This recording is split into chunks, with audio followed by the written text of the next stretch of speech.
ये जो इल्ज़ामात की सियासत और उसमें ख़वातीन को इन्वॉल्व करना, ये बहुत ही एक गलत किस्म का ट्रेंड निकल पड़ा।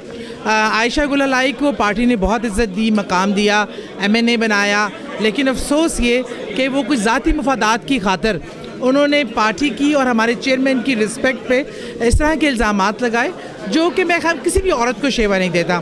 जो औरत बाइज़्ज़त हो, बाकिरदार हो, क्योंकि इस पार्टी में जितनी औरतें हैं, इंक्लूड मी, इंक्लूड मेरी और कोलीग्स, सब जी इज़्ज़त घरानों से हैं। सियासत में आने का ट्रेंड PTI से वो तबका जो इससे पहले ख़वातीन का कभी बाहर ही नहीं निकला था, वो बाहर निकले और मैदान में आके मुल्क की तरक्की में अहम किरदार अदा कर रहे हैं। ये जो एलिगेशन है ये चेयरमैन पे नहीं है, ये तमाम पार्टी की ख़वातीन पे है। सबकी रिस्पेक्ट की बात है, इसलिए कुछ पैसों की खातिर, कुछ ज़ाती मुफादात की खातिर इतना बड़ा नुकसान, डैमेज करना पार्टी को या किसी एक शख्सियत को या ख़वातीन के हवाले से, तो ये मुनासिब नहीं है किसी तरीके से भी। नहीं, बिल्कुल नहीं। मैं समझती हूँ खान साहब की शख्सियत, उनका किरदार इस किस्म की चीज़ों का मोहताज नहीं है। अल्लाह ने उनको जितना इज़्ज़त वक़ार दिया है, इस तमाम एलिगेशन को सुन के सवाए एक चैनल जियो के जो कि पेड है और इस मिशन में शामिल है, उसके अलावा तमाम चैनल्स ने इसको बिल्कुल निगेट किया और वो समझते हैं खान साहब का किरदार सबके सामने खुली किताब है कि इतना इंपॉर्टेंट इशू ही नहीं है।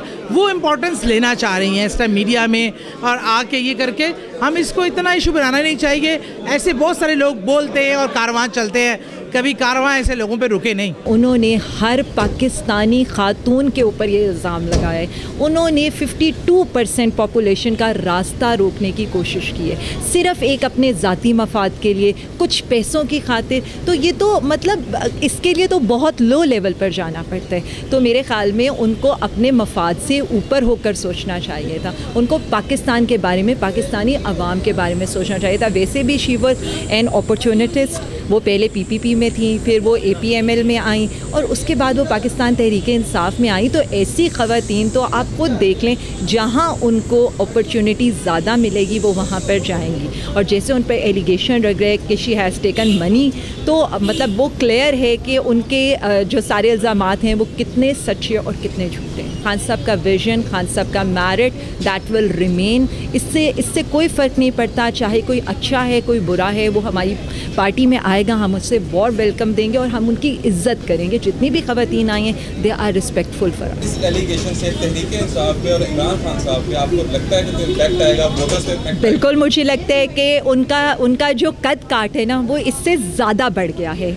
उसका रीज़न मैं आपको बताती हूँ। मैं कल ट्वीट्स देख रही थी, तलत हुसैन साहब जो हमेशा हमारे एंटी बोलते हैं, मैं ये नहीं कहूँगी, आई रिस्पेक्ट, हर बंदे का अपना ओपिनियन होता है, बट कल उन्होंने भी आयशा को कहा कि come with some concrete evidences, आप भागी क्यों थी वहाँ से। सो ये चीज़ें होती हैं, ये तो इम्तहान होते हैं, एंड दैट वाज जस्ट हमारा एक इम्तहान था, हम उससे पास हुए हैं। और खान साहब की इज़्ज़त हमारी नज़रों में, अवाम की नज़रों में पहले से बढ़ गई है। और देखें, जब कल पूरा का पूरा सोशल मीडिया खान साहब के उसमें हक में आ गया, लाखों औरतों ने वीडियो मैसेजेस कर दी, तो उसके बाद उस एक औरत के एलिगेशन की तो कोई वैल्यू नहीं रह जाती ना। मैं एज अ स्टूडेंट 1977 से हूँ और खान साहब को तब जानती हैं जब वो लाहौर कॉलेज में सबसे पहले उन्होंने वुमेंस की क्रिकेट टीम को ट्रेन करने के लिए वो आए थे।